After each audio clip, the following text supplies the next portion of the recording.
اگر چمکدار چیزیں دیکھنے سے مرگی کا دورہ پڑنے کا احتمال ہو تو اس صورت میں ہائیڈروفوبینم بہت مفید ہے، اور یہ ایسی دوا ہے کہ جسے ہائیڈروسیانک ایسڈ سے ملا کر بھی دیا جائے تو یہ ایک دوسرے سے ٹکراتی نہیں ہیں بلکہ ایک دوسرے کی مددگار ہو جاتی ہیں۔ جس مریض کی مرگی ہومیوپیتھک دواؤں سے قابو میں نہ آئے اسے لازماً ایلوپیتھک طب کی طرف منتقل کر دینا چاہیے۔ ایسی بہت طاقتور ایلوپیتھک دعائیں دریافت ہو چکی ہیں جو تشنج کو روک دیتی ہیں، اور مریض ایک قسم کی دائمی غنودگی میں رہتا ہے لیکن تکلیف سے بچا رہتا ہے، اور اس سے زیادہ اس کے لیے کچھ ہو نہیں سکتا۔ ایلوپیتھی کے علاوہ چینی طریقہ علاج بھی آزمایا جا سکتا ہے۔ کلکیریا سلف عضلات کے کھچاؤ میں بھی بہت مفید دوا ہے۔ اگر طاقت سے بڑھ کر بوجھ اٹھا لیا جائے تو کمر پر بوجھ پڑ جاتا ہے۔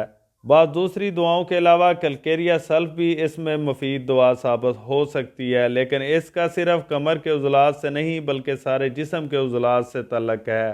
بوجھ اٹھانے سے ٹانگ یا بازو کے پٹھے کھنچ جاتے ہیں۔ یہ دوا ایسے سب عضلات پر اچھا اثر دکھاتی ہے جو طاقت سے بڑھ کر بوجھ اٹھانے سے بیمار پڑ جائیں۔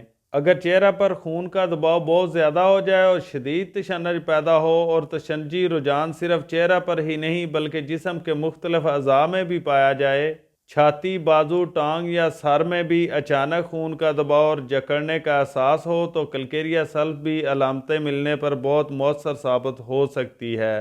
ہڈیوں کی دردوں میں بھی مفید ہے۔ گلینڈز کی سوزش اور عضلات کے پھڑکنے میں بھی کلکیریا سلف کام آتی ہے، خصوصاً اگر چہرے کے اعصاب پھڑکنے لگیں۔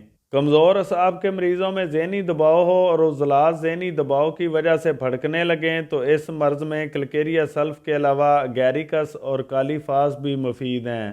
مریض کی تکلیف کھڑے ہونے سے بڑھتی ہے۔ بعض دفعہ وہ عورتیں جو کھڑے ہو کر کھانا وغیرہ بناتی ہیں ان میں یہ علامت نمایاں طور پر پائی جاتی ہے۔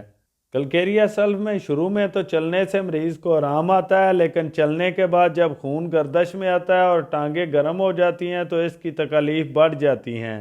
کلکیریا سلف کا مریض عموماً اندیشوں کی حالت میں صبح آنکھ کھولتا ہے۔ یہ علامت کلکیریا سلف کی دوسری علامتوں کے ساتھ مل کر اسے یقینی بنا دیتی ہے۔ ذہنی محنت سے دماغ جلد تھک جائے یا چکر آنے لگیں یا چکر کے ساتھ مرگی سے مشابہ دورے پڑنے لگیں تو بھی کلکیریا سلف مؤثر ثابت ہو سکتی ہے۔ آنکھوں کی بیماریوں میں اگر چیزیں دو دو نظر آنے لگیں اور روشنی آنکھوں میں چبھے تو اس دعا کو یاد رکھیں۔ بڑی عمر میں کانوں میں ہر طرح کی آوازیں آنے لگیں تو بھی یہ دعا مفید ہے۔ کلکیریا سلف میں مستقل جاری نزلہ ہوتا ہے جو آ کر ٹھہر جاتا ہے اور اندرونی جھلیوں کو گلا دیتا ہے۔ ایسے مستقل نزلاتی مریض بہت تکلیف دہ زندگی گزارتے ہیں۔ اگر دیگر علامتیں ملتی ہوں تو اس بیماری کے لیے یہ تیز بہدف دعا ثابت ہوتی ہے۔ کلکیریا سلف زبان کے کھچاؤ اور سختی کے لیے بھی مفید ہے، یعنی یہ فالجی کیفیت پر اثر انداز ہوتی ہے اور اس میں اچانک تشنج کی علامات پائی جاتی ہیں اور دم گھٹتا ہے۔ اس قسم کی گھٹن کا مزاج ہیپرسل میں ملتا ہے۔ سانس کی نالی میں گھٹن اور تنگی کا احساس اور نزلہ کے بعد مستقل خراش باقی رہ جاتی ہے جس کی وجہ سے معمولی ہوا اندر جانے سے یا بولنے سے بھی سانس گھٹتا ہے۔ اگر تشخیص درست ہو تو کلکیریا سلف گردے کی پرانی سوزش میں بھی مفید ہے۔ کلکیریا سلف میں کسی ایک جگہ گرمی محسوس نہیں ہوتی بلکہ سارے جسم کو گرم کپڑا اوڑھنے سے اور بستر کی گرمی سے گھبراہٹ ہوتی ہے۔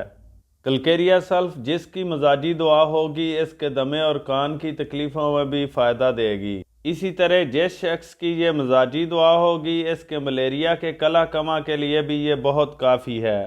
اس تعلق میں اس کی صرف یہ علامت بیان کی گئی ہے کہ بہار کے آغاز میں سردی پاؤں سے شروع ہوتی ہے، لیکن بہت سی دوسری دعاؤں میں بھی یہی علامت پائی جاتی ہے، اس لیے صرف اسی علامت سے کلکیریا سلف کی شناخت نہیں ہو سکتی۔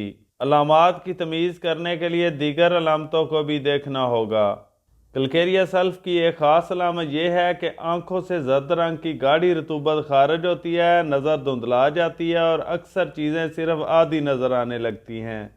کان سے بھی خون کی آمیزش کے ساتھ رطوبت نکلتی ہے، ناک سے بھی نزلہ میں زردی مائل مواد خارج ہوتا ہے، گلے میں درد اور زرد رنگ کی بلغم کا اخراج ہوتا ہے۔ اسی طرح اسہال میں بھی پیپ کی طرح کا چکنا مواد نکلتا ہے جس میں بسا اوقات خون کی آمیزش بھی ہوتی ہے۔